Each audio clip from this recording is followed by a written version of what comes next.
Welcome back, everybody, to the Leopard Society podcast. We're happy to have you here. Today is a special day. Today is September 3rd, 2025, which happens to be the birthday of Charles Hamilton Houston, who is the topic of today's episode. So, to give him some celebration, we're going to be talking about his life and his mission and his goal. So, I'm your host, Timothy, and let's get this started. So many people may not know who Charles Hamilton Houston is, but he's one of the people who laid the work, the foundational work for the civil rights movement.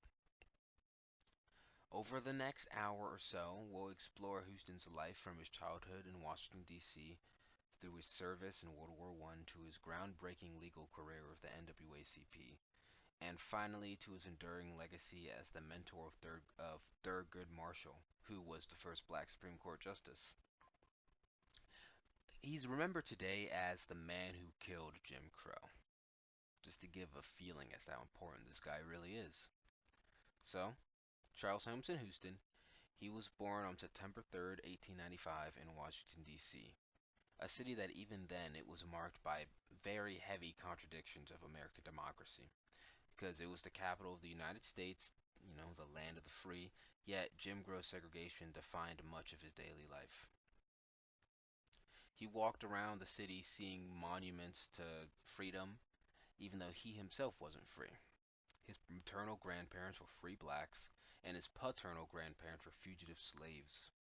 His grandfather, Thomas Jefferson Houston, he was a runaway slave who served as a conductor on the Underground Railroad. Now, Houston himself, he grew up in a relatively privileged black family. His father, William Lee Pre Houston, he was a lawyer, and his mother Mary, was a teacher and a hairdresser whose clientele often included the wives of senators, cabinet officers, and diplomats.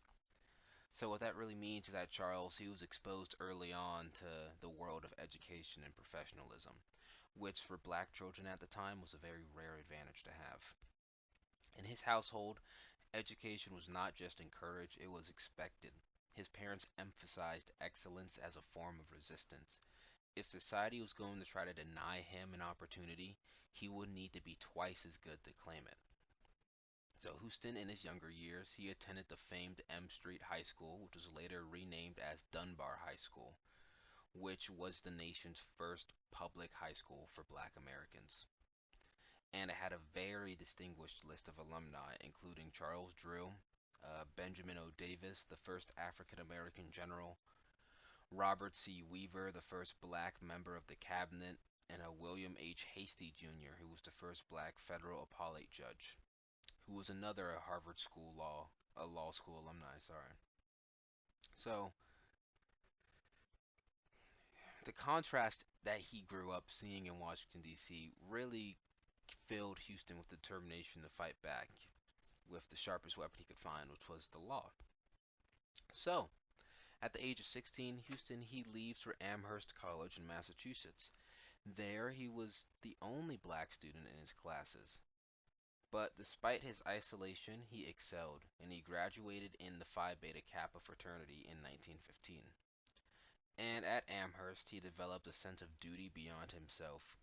He was influenced by professors who pushed him to think how education and power should serve the broader community you come from. This is where Houston really began to see himself as part of a larger struggle. Education wasn't just for personal gain, it was for collective liberation. But after he graduates from college, he enters into World War I with the U.S. Army. He was trained at Fort Des Moines, which was one of the first facilities to commission black officers, and he became a lieutenant in the segregated 92nd Infantry Division.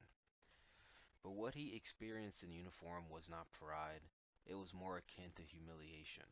Black officers were constantly disrespected, sidelined, and reminded that they were seen as less than in the eyes of a white man. Here's a little story. While Charles Hamilton Houston, while he was in France, he got into a scrape. Him and three other black officers, they were surrounded by white American soldiers who called them the N-word and threatened to lynch them, alleging that they had been sleeping with French women. which is crazy, crazy. And the only reason they didn't get hurt, or no one really got hurt, was the intervention of the military police there at that base, which, if they forestalled what could have been a greater tragedy. And recalling this experience, Houston says, this is a quote, "I made up my mind I would never get caught up again without knowing something about my rights. That if luck was with me, I got through this war, I would study law and use my time fighting for men who could not strike back." Another quote from Houston pertaining this subject is, "The hate and scorn showered on us Negro officers taught me in no uncertain terms that there was no sense in my dying for a world ruled by them. I made up my mind that American Negroes must fight for their right at home. This was a turning point. War showed him the hypocrisy of a nation that asks black men to die for freedom abroad, while denying them the equality at home they deserved. So when he returned home from World War I, Houston decided he would fight his battles in the courts." So, in 1919, Houston enters into Harvard Law School. And there he stood out immediately because, he's a black man attending law school. He was the fourth black man to ever graduate from Harvard Law School. And he became the first black editor of the Harvard Law Review. And he studied personally under Felix Frankfurter. He's a very famous lawyer. He sat on the Supreme Court as a Supreme Court judge. Houston says he liked his time here, but he also said that it was a tough time. And I'm gonna read a snippet of a letter that will give you a sense of how he felt about his time here. He wrote this letter on January 8th, 1922. It was a letter to his parents. And I quote, "The editors of the review didn't want me on this fall. Now all is one grand harmony, but I still go on my way alone. They know I am just as independent and a little more so than they. My stock is pretty high around these parts. God help me against a false move."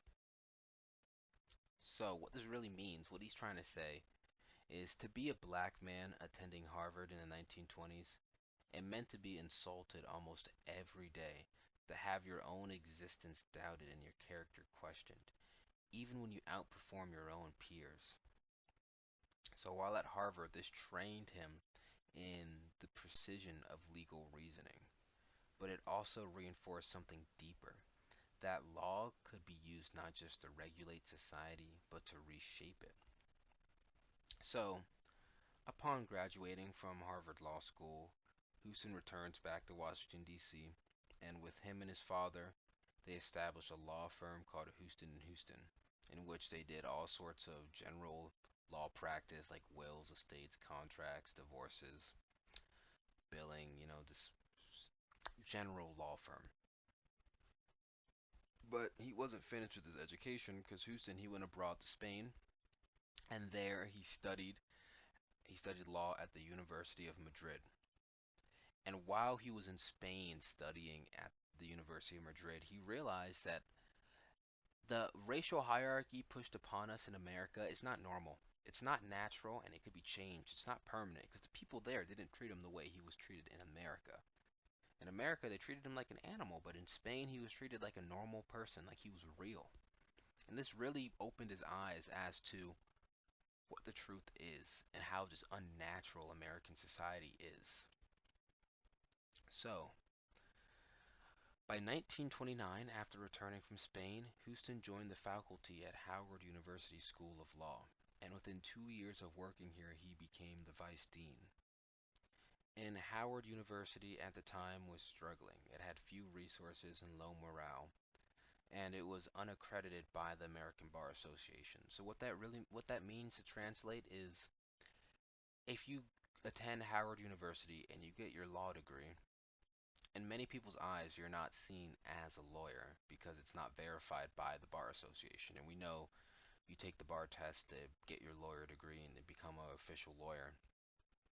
So Howard University didn't have this accreditation. It wasn't seen as equal to the other law schools in the country. So Houston, he was determined to get accreditation for Howard Law School, and he did that. He did that exact thing. He was a very single-minded, very determined guy. He saw through what he wanted to see get done. And the way he got accreditation for the school, it was very controversial at the time. He did things like he raised the standard for admission, so you need a higher GPA and higher grades to get into the college. He expelled students who failed to meet this elevated academic expectations, basically getting rid of the gutter from the school. He outed faculty members that he judged to be inadequate, people who weren't doing their jobs correctly, people who were just taking up space in the buildings. And the most controversial thing he did at Howard University was he removed the night school. Now, this is a very interesting thing he did because his father actually got his education at the night school at Howard. So, you know how I said his father was a lawyer? This is where his father got his law degree, and mainly at the night school. And a lot of people, they were upset with him over this decision because it's hard to work a job and attend college at the same time, especially back then when it wasn't online.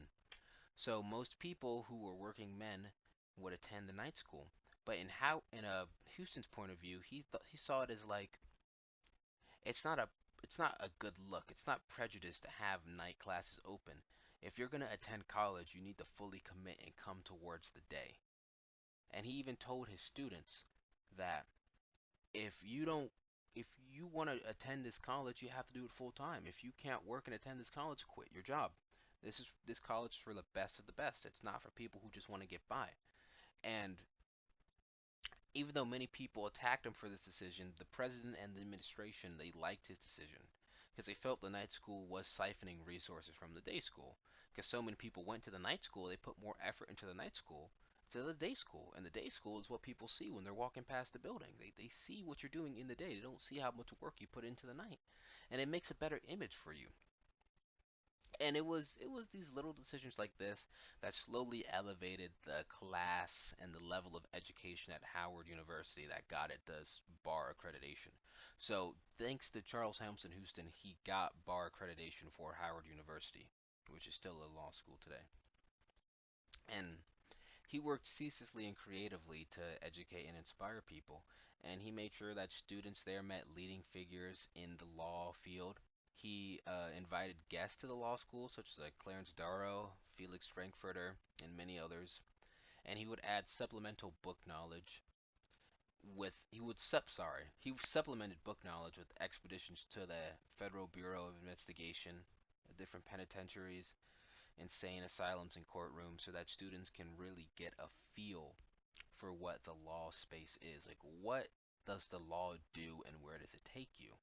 And he would bring these students to these areas to see it in person. And he constantly reminded his charges that as a practical matter, black attorneys had to be better than their white counterparts in order to offset racial prejudice. It's to most black people, this is common sense. If you even want to be taken seriously, you have to work almost twice as hard as a white counterpart just to get recognition in this world. It wasn't as bad as it was back then. It's not as bad now as it was back then, but it's bad, and it's still bad back then. It's worse back then. So Houston, he transformed the school into what people call the West Point of civil rights law, which many black people went to the school to get a law degree, and a lot of them went into the civil rights movement. And Houston, he would tell his students, a lawyer is either a social engineer or he's a parasite on society. And that term, social engineer, he really drilled into his students. Like, you are an engineer for society. You build and develop what a society is through law. You decide what is good, what is right, what what is passable, what is discriminatory, what is everything. You decide the yes and no's of society. And it goes exactly to the part of him pushing forward with the civil rights movement. If you're a lawyer, you have the ability to change the law, and that's a very powerful thing. And he stressed this into his students' hearts that you determine where the law goes. And as a black man, that's a very important mission. He would demand rigor, discipline, and a sense of purpose from his students. And like I just said, he pushed his students to see the law as a weapon against segregation, something they can use to fight back against the injustice. And of course, among one of those students was a young man from Baltimore, Thurgood Marshall. Thurgood Marshall was the first black Supreme Court justice. And he would also argue in the case of Brown versus the Board of Education, which, we all know about that case. That's the case that desegregated schools and led to the desegregation of many other things in this country. Now, and it was Houston who trained Thurgood Marshall for this case and just for his entire legal career. And he taught under Charles Hamilton Houston for a long time, and he has a quote about him, and he called him the engineer of it all. He also said they called him many things like steel shoes and like iron bones and many other things.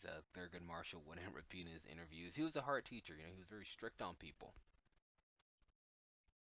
So, moving into the 1930s, Houston became the special counsel for the NAACP, and his strategy he came up with, it was marked as brilliant. Rather than attacking segregation broadly, he decided it would be best to chip away at it by forcing courts to examine the so-called equal part of separate but equal. If states wanted segregation, Houston argued, they'd had to truly provide equal facilities. And since they never did, the courts would have to act on this. One famous case was Missouri ex rel Gaines versus Canada in 1938. The state denied a black applicant Lloyd Gaines admission to law school, and Houston argued that Missouri must provide Gaines the same education it offered white students within the state, because the University of Missouri was the only law school in in in the state. It was the only place he had to go to get an education in law, and they denied him just because he was black. So, and he had no other options. So how is that separate but equal? It's not even equal because he has nowhere else to go. So they either have to admit him to the school or they have to build an entirely different school for him to go learn law. And the Supreme Court agreed with Houston's proposition and they let Gaines into the school. And this was a big crack in the wall of the Plessy v. Ferguson verdict, which was separate but equal. And Houston's careful strategy would eventually lead to the sweeping victory that we had in a Board of Brown of Education. And keep going with these legal cases. Another case in the Supreme Court that Houston fought was Steele versus Louisville and the Nashville Road Company and the Brotherhood of Locomotive Firemen and Enginemen in 1944. Houston's client was a black locomotive fireman, and in 1941, a union called the Brotherhood of Locomotive Firemen and Enginemen, they amended their collective bargaining agreement with the railroad company in such a way as to ensure that all Negro firemen would eventually be replaced by white ones. So how they did this, they wrote in their agreement that well, let me add some context. So they were changing the way they ran their trains. They were moving from coal engines to diesel electric engines, and in order to increase the profits of this change, because they needed less men working on the trains, they didn't need to shovel coal anymore. They came up with this tricky way of in their agreements within the unions that they would promote all white members to assistant, like an assistant administrator, and only assistant administrators could work inside the trains. And only the white men were promoted. And keep in mind, it was every white man in the union that was promoted. So, they basically fired the black men subtly, saying, "Hey, you can't work here no more." They slowly demoted them until they were no longer in the job at all. They'd be like, "Hey, you can't work in the train anymore, but you can work outside the train, work on maintenance and all that." And then they just eventually fired them. So this racially exclusive, the all-white racially exclusive union, because back then the unions were still segregated. They did this without notifying or consulting the affected black workers within the black side of the Brotherhood of Locomotive Firemen and Engine Men. Kind of a mouthful. But the Federal Railway Labor Act authorized the union to serve as the exclusive bargaining representative of all locomotive firemen, whether or not they are permitted to be members of the union. And Houston argued, and the Supreme Court unanimously agreed, that by granting unions authority as exclusive bargaining agents, Congress implicitly imposed upon a union's duty to fair representation. They have to represent both sides of the union, the black and the white side, which, meant a duty to forego discriminating against workers that the union supposedly represented. And the union's undermining of black workers for the benefit of white ones constituted what Justice Frank Murphy denounced as an ugly example of economic cruelty. Very good example in my mind. And to keep going, another case Houston tackled. These are his big cases. He had a to backtrack a little bit. His first legal case was the case of a man who was charged with the murder of two white women in Virginia. And there were laws in Virginia at the time where black men couldn't hold jury, so everyone was assuming that this black man was gonna be given the death penalty because of the all-white jury. So Hamilton takes his case to help defend this man, and people advise him that you should take a white lawyer with you. And he said, no, that's blasphemous. Why would I even do that? So they go into Virginia, they have this court case, and the man was convicted guilty, but they got him life imprisonment instead of the death penalty. And this was where he really gained his credit for being a good lawyer. Because how the incident went down was that the man was involved in a robbery that had like a murderous turn to it. He wasn't the one who killed the woman, but he was just involved in the robbery. So he was able to swindle him out of that and get him the life in prison instead of the death penalty, which he got credited for that. But back on to the main cases, one of the third big cases Houston tackled was Heard versus Hodge. Now, in Heard versus Hodge, Heard argued that if a private agreement stipulated that a property could never be transferred to a Negro or a colored person, that the court can uphold this covenant. And Houston argued that judges cannot properly enforce racially restrictive covenants because enforcing them invests racist contracts with the government, which is unconstitutional, which is obvious, and the court upheld his argument. This was a big controversy at the time because people thought it's a private ownership, it's a private agreement. That ownership should be held within the private persons. And if I don't want a black person owning my land in the future, I don't want a black person owning my land. That should be that. But for that to be upheld in a court of law involving the sale of the property, it's unconstitutional. You just can't do that because we're still legally identified as people, despite what they want to say about us culturally back then. And the, to summarize all of his legal battles, it wasn't just legal genius, it was patience, persistence, and vision. Houston knew that change wouldn't come like overnight. He built it brick by brick and case by case. So, getting into the final years of his life and his legacy, he worked tirelessly, often to the point of exhaustion. And sadly, his health gave out. In 1950, he died at the age of 54.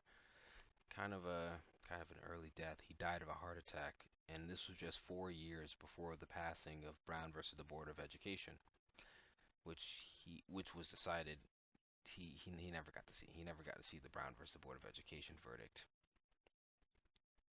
and he also never got to see the successes of the civil rights movement. But what was he working on before he passed away?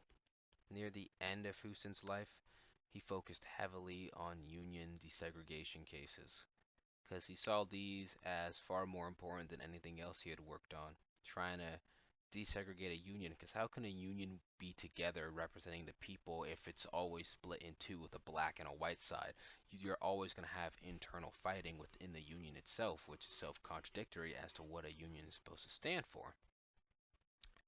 And to kind of continued to speak on this as to how important he saw this issue. The NAACP, they asked Houston to send in his resume to nominate him for the Spring Arm Medal. The Sping Arm Medal, sorry, the highest award given by the NAACP. And he wrote back saying this: "It has crossed my mind since the beginning to write this letter that maybe someone has nominated me for the Sping Arm Medal. If so, I would prefer not to be considered this year, because I think I am on the eve of greater service and would prefer to be considered after I work out the attack on discrimination against Negro labor under collective bargaining statutes." This is going back to the court case of Steele versus Louisville and the Nashville Railroad Company. I feel like that case really took a hit on him and really like put his mind forward as to small steps to be taken to truly liberate black people in this country. And another thing he's saying in this letter is that he thinks his work is so important that this award will be far more prejudiced after he has completed this mission. So, sadly, even though he didn't live to see the victory, his fingerprints were all over the civil rights movement from beginning to end. His students, Thurgood Marshall, carried on his strategies into the highest court of the land. Thurgood Marshall learned how to poke holes in separate but equal in order to get the passing of not the Civil Rights Act, but the Brown versus the Board of Education. And today we remember Houston as a brilliant architect of civil rights law, the man who turned the legal system, once a tool of oppression, into an engine of justice. Now, while Charles Hamilton Houston is not as well known as people like Martin Luther King or Rosa Parks, but without him their victories would have nowhere near been possible.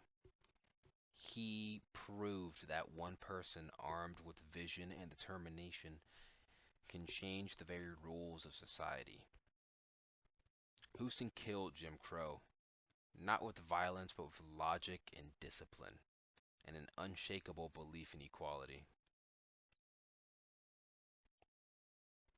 Well, thank you for listening to this episode of the Leopard Society podcast. If you enjoyed this deep dive into Charles Hamilton Houston's life and legacy, please remember to subscribe, to share, and to leave a comment down below. And I'm Timothy, and remember, history isn't just something we inherit, it's something we build together. You're making history right now by watching this podcast. You're making history by waking up and deciding what to do for your day.